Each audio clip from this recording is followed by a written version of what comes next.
1998 उत्तर प्रदेश में जब आज हमारी पार्टी में जगदम्बिका पाल जी कांग्रेस और विपक्षी दलों के समर्थन से शपथ दिलाई गई थी और कल्याण सिंह जी मुख्यमंत्री थे। सीधा निर्देश था हाईकोर्ट का, दोनों में से कोई मुख्यमंत्री अगले 48 घंटे तक कोई निर्णय नहीं लेगा, कोई साइन नहीं करेगा। और सीधा निर्देश उत्तर प्रदेश विधानसभा को था, सत्र बुलाया जाएगा और एक ही एजेंडा होगा, बहुमत साबित करना, इसके अलावा कुछ नहीं होगा। तो मैंने दो उदाहरण देके दिया। तो इस प्रकार से यह बात कहना कि साहब सर्वोच्च न्यायालय दे नहीं सकता। तीसरी, आपकी सुप्रीम कोर्ट ने ये नहीं कहा था, और ये मैं बहुत अथॉरिटी से बड़ी जिम्मेदारी से कहती हूँ कि सुप्रीम कोर्ट ये कह ही नहीं सकता कि एक चुने हुए मुख्यमंत्री को फाइलें साइन करना अलाउड नहीं है या अपना काम करना अलाउड नहीं है। इनफैक्ट इसमें जो कंडीशंस, पुरानी कंडीशन रिवाइव भी हुई, उसमें भी एक जस्टिस भूयन ने अपनी आपत्ति दर्ज कराई कि ये कंडीशंस गलत है। पर जो गलत कंडीशंस भी उन्होंने कही, उसमें भी एक कंडीशन ये है कि एलजी को फाइल जो जाएंगी उस पर मुख्यमंत्री साइन कर सकते हैं। दिल्ली में हमारे मुख्यमंत्री उन्हीं फाइलों पे साइन करते हैं जो एलजी को जाती है। जय हिंद दोस्तों, आज की डिबेट काफी दिलचस्प होने वाली है, क्योंकि आज के डिबेट में बीजेपी के प्रवक्ता सुधांशु त्रिवेदी और आप पार्टी के प्रवक्ता प्रियंका कंकर में एक लंबी बहस होती है अरविंद केजरीवाल का जेल को लेकर।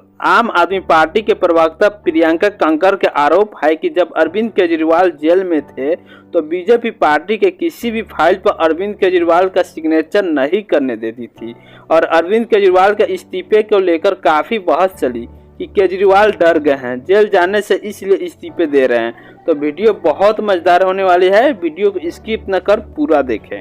चलिए शुरू करते हैं। अंशु जी, आपके पास कौन है? सवाल है कि आप केजरीवाल को बार बार चुनौती देते हैं, केजरीवाल बेल नहीं मिल रही है, केजरीवाल दागदार है, इस्तीफा दे। आपके पास कौन सा नेता है जो सामने मुकाबले में होगा? सुषमा स्वराज के बाद तो ऐसा कोई नेता, आप कभी किरण बेदी जी को सामने खड़ा कर देते हैं, कभी कोई और चेहरा ले आते हैं। डॉक्टर हर्षवर्धन जो आपके बड़े नेता थे दिल्ली के, उनको आपने केंद्र में कर दिया, साइडलाइन कर दिया एकदम। आपकी क्या स्ट्रैटेजी है सर? बीजेपी की क्या स्ट्रैटेजी है? कौन सा चेहरा है जो चैलेंज करेगा विधानसभा चुनाव में? ये हुई ना बात। बिल्कुल हम बताते हैं। देखिए, पहली बात जो आशुतोष जी ने बात कही, वो उन्होंने एक बहुत ही गंभीर और टेक्निकल पॉइंट कहा। मैं उस पॉइंट का समर्थन करता हूं। कॉन्स्टिट्यूशन में थोड़ा सा एक बड़ा सेंसिटिव इसलिए कहती है इनकी पार्टी हमारे यहाँ लेजिस्लेचर पार्टी और पार्लियामेंट्री पार्टी तो डिफाइंड है। नहीं, मैं उसी पॉइंट पे आ रहा हूं। लेजिस्लेचर पार्टी और पार्लियामेंट्री पार्टी तो डिफाइंड है, यानी विधायक दल और संसदीय दल डिफाइंड है। पॉलिटिकल पार्टी की डेफिनेशन ही नहीं है और इसका भयंकर दुरुपयोग भारत के राजनीतिक दलों ने 70 साल में किया है। अब हाई कमान कल्चर क्या होता है वो मैं बताना चाहता हूं। हाई कमान, जो आशुतोष जी ने ठीक कहा, 30 वर्षों से वो देख रहे हैं, 30-35 वर्षों से हाई कमान कल्चर ये होता है कि अगर 40 साल पहले राजीव गांधी हाई कमान थे तो आज राहुल गांधी हाई कमान है। 40 साल पहले याद कर दीजिए, अटल जी और अडवाणी जी थे। 90 के दशक के शुरू में जब आपने कहा तो डॉक्टर जोशी अध्यक्ष थे और अडवाणी जी नेता प्रतिपक्ष थे। उसके बाद फिर 2000 के दशक में अटल जी अडवाणी जी थे। 2010 में जब नितिन गडकरी जी अध्यक्ष थे, उस समय तो मोदी जी हमारे पार्लियामेंट्री बोर्ड के मेंबर भी नहीं थे। बाद में वो 2013 मेंबर बने, साथ में भी रहे। सुषमा स्वराज जी, अरुण जेटली जी और नितिन गडकरी जी और राजनाथ जी हाईकमान थे। फिर 2010 में मोदी जी आए तो मोदी जी राजनाथ जी हाईकमान हो गए। तो जिसको आप हाईकमान कह रहे हैं, वो हाईकमान हमारे यहाँ नहीं होता, शीर्ष नेतृत्व होता है जो समय समय पर योग्य नेताओं को आगे बढ़ाकर पार्टी को नेतृत्व देता है। हाईकमान वो होता है कि नई नवेली पार्टी है, जब से बनी तब से ही केजरीवाल जी हाईकमान है। 1990 से समाजवादी पार्टी बनी है तो मुलायम सिंह का परिवार हाईकमान है। लालू जी की पार्टी बनी है तो उनका परिवार हाईकमान है।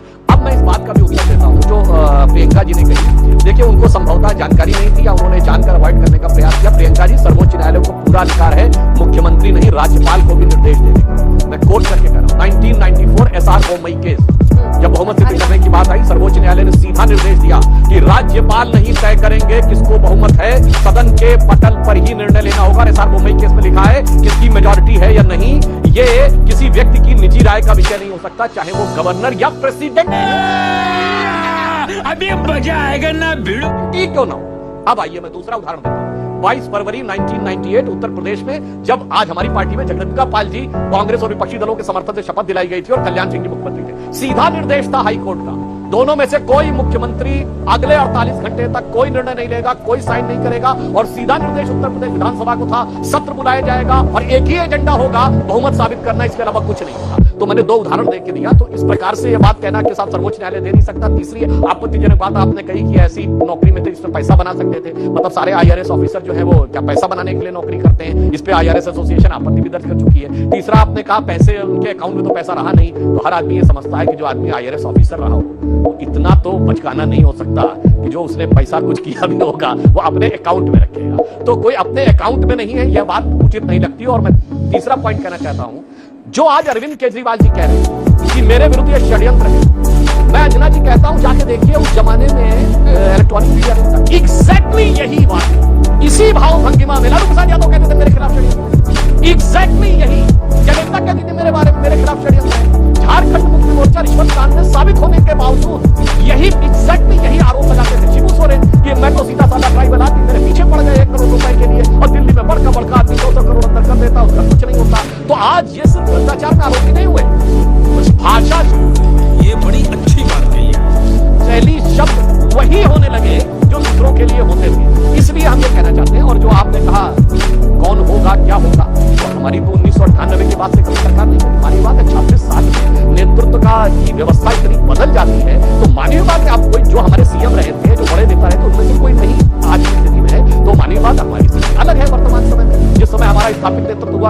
लाल खुराना जी से लेके और सुषमा स्वराज जी से लेके और डॉक्टर हर्षवर्धन तक। तो हम सिर्फ ये कहना सुनिए सुनिए सुधांशु जी एक सेकंड, सुधांशु जी एक सेकंड, सुधांशु जी सुनिए। सवाल क्या है कि अरविंद केजरीवाल कह रहे हैं कि जनता का फैसला ही मेरी ईमानदारी या बेईमानी पर मैंडेट होगा, इसलिए चुनाव बड़ा है। अगर चुनाव बड़ा है तो उनके लिए भी है, आपके लिए भी है।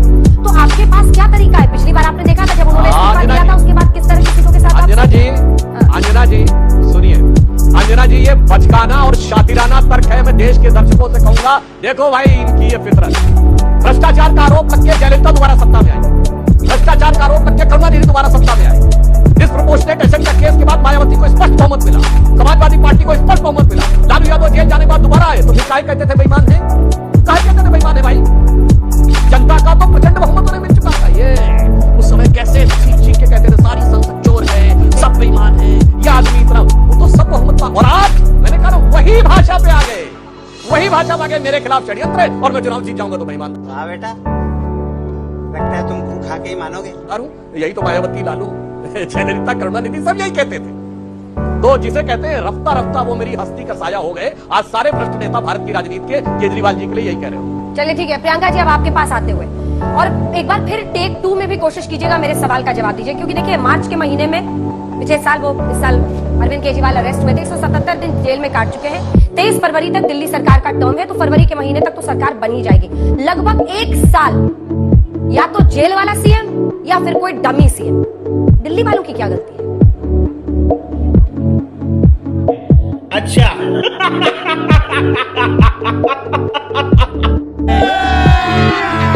अभी मजा आएगा ना भिड़ू।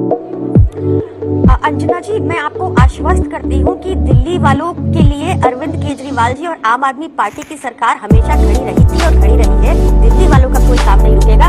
भाजपा ने जितनी बाधाएं डाली है ना एलजी के थ्रू, अंजना जी, जो काम हम 5 साल में कर सकते थे उनको करने में 8 साल लग गए, क्योंकि इन्होंने ऐसी कॉन्स्टिट्यूशनल ऑब्स्टिकल्स क्रिएट किए। मतलब पहले तो ये खरीद फरोख्त और फाइलों पे बैठ जाते थे, ऐसी हरकतें करते थे। इस बार तो इन्होंने सर्विसेज की स्नैच की सुप्रीम कोर्ट के ऑर्डर को पलट दिया। वो सब भी किया जो आप जानती है।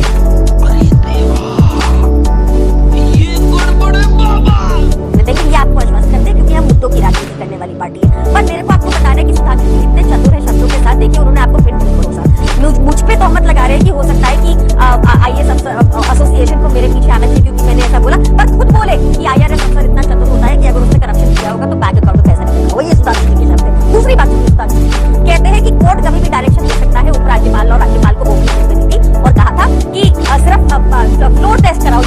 देखिए उस टाइम पे कॉन्स्टिट्यूशन की प्रोविजन इंटरप्रेट सुप्रीम कोर्ट ने ये नहीं कहा था। और ये मैं बहुत अथॉरिटी से बड़ी जिम्मेदारी से कहती हूँ कि सुप्रीम कोर्ट ये कह ही नहीं सकता कि एक चुने हुए मुख्यमंत्री को फाइलें साइन करना अलाउड नहीं है या अपना काम करना अलाउड नहीं है। इनफैक्ट इसमें जो कंडीशंस, पुरानी कंडीशंस रिवाइज की हुई, उसमें भी एक जस्टिस भूयन ने अपनी आपत्ति दर्ज कराई कि ये कंडीशंस गलत है। पर जो गलत कंडीशंस थी उन्होंने कही, उसमें भी एक कंडीशन ये है कि एलजी को फाइल टास्क जाएंगी, उस पर मुख्यमंत्री साइन कर सकते हैं। और दिल्ली में हमारे मुख्यमंत्री उन्हीं फाइलों पे साइन करते हैं जो एलजी को जाती है। शाबाश बेटा, बहुत बड़ी।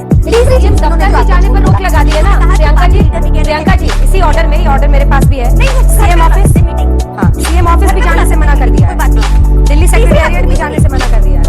ये कोई बड़ी बात नहीं। घर पे हो रही है ना मीटिंग, वो छोड़िए। अंजना जी सबसे इंपॉर्टेंट बात सुनिए। ये कह रहे हैं कि बाकी नेता की तरह हम भी कह रहे हैं कि षड्यंत्र कर दिया, इन्होंने भी कहा था षड्यंत्र कर दिया। हम तो कह ही रहे थे सर, क्योंकि हमें सच पता है। सुप्रीम कोर्ट ने कहा कि तोते ने कहा, तो आपके तोते ने काम किया। आपकी साजिश थी कि जब ईडी केस में बेल मिल गई तो सीबीआई द्वारा अरेस्ट कराया, जो केस 2 साल से चल रहा था पहले। आपने साजिश की है। आपने अपने कार्यालय में ये पूरा घोटाला लिखा जहां पे आपको चवन्नी की रिकवरी नहीं हुई, जहां पे पीएम मोदी बोले कुछ नहीं मिला। आपने हम पे तोहमत लगाई। यही वजह है कि जब आप एक ईमानदार इंसान पे, आपने जो नाम गिनाए ना सर, उनमें से किसी में ऐसी हिम्मत नहीं थी कि वो इस्तीफा दे दे जब उनके ऊपर ऐसी तोहमत लगाई जाए और जनता के बीच में कहा जाए और बोले कि अगर मैं ईमानदार हूं तो मुझे वोट दो। आप मुझे देश में एक मुख्यमंत्री बताइए जिन्होंने ऐसा किया हो। क्योंकि हम ईमानदार है और कट्टर ईमानदार थे, हैं और रहेंगे, इसलिए हम में ये हिम्मत है। सुधांशु जी अब आप शब्द मत घुमाइएगा दोबारा, आपके सारे झूठ मैं आपको बता दूंगी। सुधांशु जी छोटा सा रिएक्शन फिर आशुतोष जी आ रही है। वैसे कल से ये वाली लाइन, आशुतोष जी ये वाली लाइन जितने